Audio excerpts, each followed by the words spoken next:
Hello everyone, I hope all are feeling well. जो भी जाओगे बढ़िया होंगे। और इस वीडियो में हम लोग नेशनल हेराल्ड केव के बारे में देखेंगे।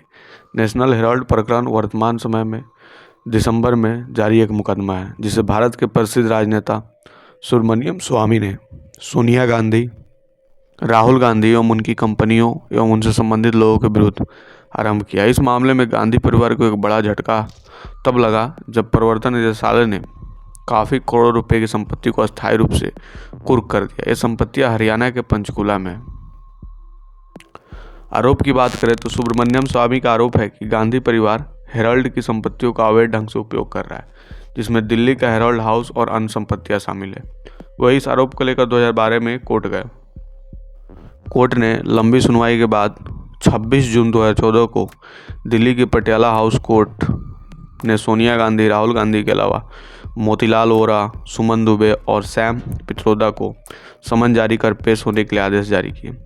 तब से उस देश की तामील लंबित है।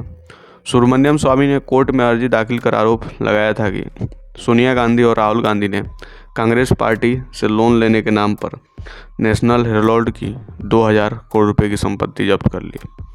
कांग्रेस ने पहले नेशनल हेराल्ड की कंपनी एसोसिएशन जनरल्स लिमिटेड को 26 फरवरी 2011 को 9 करोड़ रुपए का ऋण दिया। इसके बाद 5 लाख रुपए से यंग इंडिया कंपनी बनाई गई, जिसमें सोनिया और राहुल की 38% हिस्सेदारी है। शेष हिस्सेदारी कांग्रेस नेता मोतीलाल वोरा और ऑस्कर फर्नांडिस के पास है। इसके बाद से 10-10 रुपये के 9 करोड़ शेयर यंग इंडिया को दे दिए गए और इसके बदले यंग इंडिया को कांग्रेस का ऋण चुकाना था। 9 करोड़ के शेयर के साथ यंग इंडिया को एसोसिएट जनरल लिमिटेड के 99% शेयर हासिल हो गए। इसके बाद कांग्रेस पार्टी ने 90 करोड़ का ऋण भी माफ़ कर दिया, यानी यंग इंडिया को मुफ्त में एजुअल का स्वामित्व मिल गया। सोनिया राहुल की कंपनी यंग इंडिया ने दिल्ली में 7 मंजिला हेराल्ड हाउस को किराए पर कैसे दिया।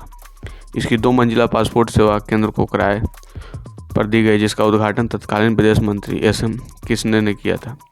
यंग इंडिया किराए के तौर पर भी बहुत पैसा कमा रही है। राहुल ने एसोसिएट जनरल में शेयर होने की जानकारी 2009 में चुनाव आयोग को दी। हल्फनामे में छुपाई और बाद में 2,62,481 शेयर प्रियंका गांधी को ट्रांसफर कर दिया। राहुल के पास अब भी 47,513 शेयर हैं। 20 फरवरी 2011 को बोर्ड के प्रस्ताव के बाद एसोसिएट जनरल प्राइवेट लिमिटेड को शेयर हस्तांतरण के माध्यम से यंग इंडिया को कैसे ट्रांसफर किया गया, जबकि यंग इंडिया कोई अखबार एवं जर्नल निकालने वाली कंपनी नहीं है। कांग्रेस द्वारा एसोसिएट जनरल प्राइवेट लिमिटेड को बिना ब्याज 90 करोड़ रुपए से ज़्यादा कर्ज कैसे दिया गया, जबकि यह गैर कानूनी है, क्योंकि कोई राजनीतिक पार्टी किसी भी व्यवसायिक काम के लिए कर्ज नहीं दे सकती। जब एसोसिएटेड जनरल का ट्रांसफ़र हुआ तब इसके ज़्यादातर शेयर होल्डर मर चुके थे। ऐसे में उनके शेयर किसके पास गए और कहाँ। कैसे एक व्यवसायिक कंपनी की मीटिंग सोनिया गांधी के सरकारी आवास 10 जनपद पर हुई। इस मामले में सोनिया गांधी, राहुल गांधी, सैम पित्रोदा, मोतीलाल वोरा, सुमन दुबे सहित 6 लोगों को अभियुक्त बनाया गया। निचली अदालत ने 26 जून को सुब्रमण्यम स्वामी की शिकायत पर समन जारी किए थे। इसके बाद सोनिया और राहुल ने वकालत में व्यक्तिगत रूप से पेश होने में छूट और समन रद्द करने को लेकर याचिका दायर की थी, जिसमें दिसंबर में दिल्ली हाई कोर्ट ने भी ठुकरा दिया। अभियुक्तों ने दिसंबर को न्यायालय में उपस्थित होने का आदेश दिया। न्यायाधीश ने 27 पेज के आदेश में कहा कि पूरे मामले पर उसके व्यवस्थित परिप्रेक्ष्य में विचार करने के बाद अदालत को इस निष्कर्ष पर पहुंचने में कोई संकोच नहीं है कि यंग इंडिया लिमिटेड के जरिए एसोसिएटेड जनरल्स लिमिटेड पर नियंत्रण हासिल करने में याचिकाकर्ताओं द्वारा अपनाई गई कार्यप्रणाली, जबकि कांग्रेस पार्टी AGL और YL के मुख्य लोग समन में आपराधिक मंशा का सबूत देती है। न्यायाधीश ने कहा कि बहरहाल किसी भी सूरत में यह नहीं कहा जा सकता कि संबंधित शिकायत के आरोपी के तौर पर याचिकाकर्ताओं को तलब करने के लिए कोई मामला नहीं बनता।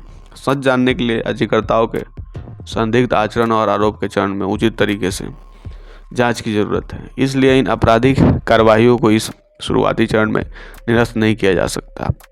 न्यायाधीश ने यह भी राय व्यक्त की कि याचिकाकर्ताओं सोनिया, राहुल और अन्य लोगों पर लगे आरोपों में गंभीरता में एक राष्ट्रीय राजनीतिक दल ने जुड़ा धोखाधड़ी का आभास होता है और इसलिए याचिकाकर्ताओं पर लगे गंभीर आरोपों पर उचित तरीके से गौर किए जाने की जरूरत है।